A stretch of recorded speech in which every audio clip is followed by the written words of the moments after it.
চৰকাৰলৈ বাট নাচাই মথাউৰি মেৰামতিত নামিল স্থানীয় ৰাইজ। পাকবিলত মাছ পুহি বৰপানী নদীৰ চিঙা মথাউৰি মেৰামতি কৰিলে কচুৱাৰ পমিলাৰ ৰাইজে।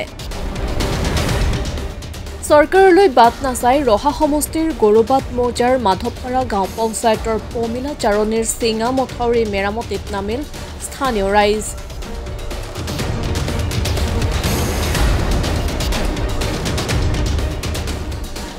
অঞ্চলটোৰ পাকবিলত মাছ পুহি বিক্ৰী কৰি পোৱা ৬০,০০০ টকাৰে মথাউৰি নিৰ্মাণত নামি নজিৰ ৰাখিছে ৰাইজে।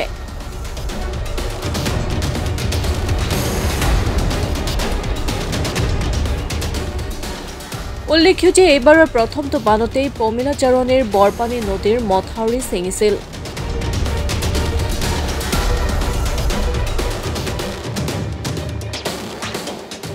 চিঙা খালেদি পানী সোমাই পমিলা চাৰণী, আলিবস্তি, পমিলা আটি, কাঠনি, গৰঙা আটি, শিমলুগুৰিকে আদি কৰি প্ৰায় ২০খন গাঁৱৰ কৃষকৰ সপোন চুৰমাৰ হৈছিল।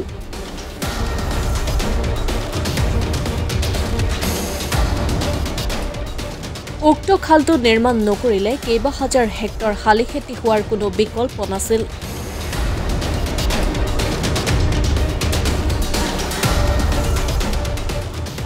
যাৰ ফলত আজি শতাধিক ৰাইজে হাতে কামে নিৰ্মাণৰ কামত লাগিছে।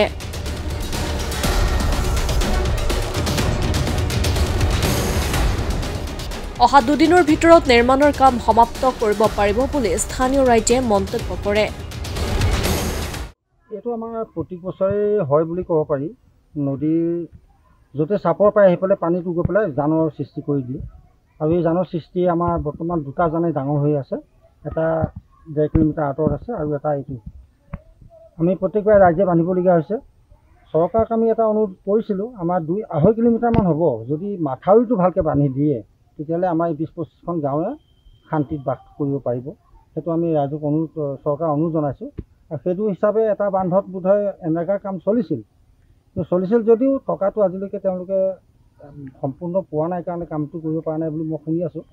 গতিকে চৰকাৰে যাতে আমাৰ এই ৰাইজৰ পিছপৰা অঞ্চলবিলাক যদি সুকলমে যদি বসবাস কৰিব পাৰোঁ, কিন্তু একমাত্ৰ চৰকাৰৰ কাৰণেহে আমি পাৰিম। গতিকে চৰকাৰে আমাক এইটো যাতে মাথাউৰি হিচাপে বান্ধি আমাৰ ৰাইজক উপকৃত কৰে, তাৰ কাৰণে আমি অনুৰোধ জনাইছোঁ। কোন নদীৰ? বৰপানী নদী। এইটো বৰপানী নদীৰ যিটো বান্ধ মানে আমি মাথাউৰি বিচাৰিছোঁ আমি, তেতিয়াহে আমাৰ এই ৰাইজে শান্তি থাকিব পাৰিব। চৰকাৰক এই আমাৰ বৰপানী নদীৰ যিটো মাথাউৰি, এই মাথাউৰিটোৰ কাৰণে আমি বাৰে প্ৰতি অনুৰোধ জনাইছোঁ। আকৌ এতিয়াও টানি অনুৰোধ জনাইছোঁ, যদি আমাৰ ২.৫ কিলোমিটাৰমান ৰাস্তা যদি মাথাউৰিটো বান্ধি দিয়ে তেতিয়াহ'লে আমাৰ এই ২০-২৫খন গাঁৱৰ ৰাইজে শান্তিৰে বসবাস কৰিব পাৰিব।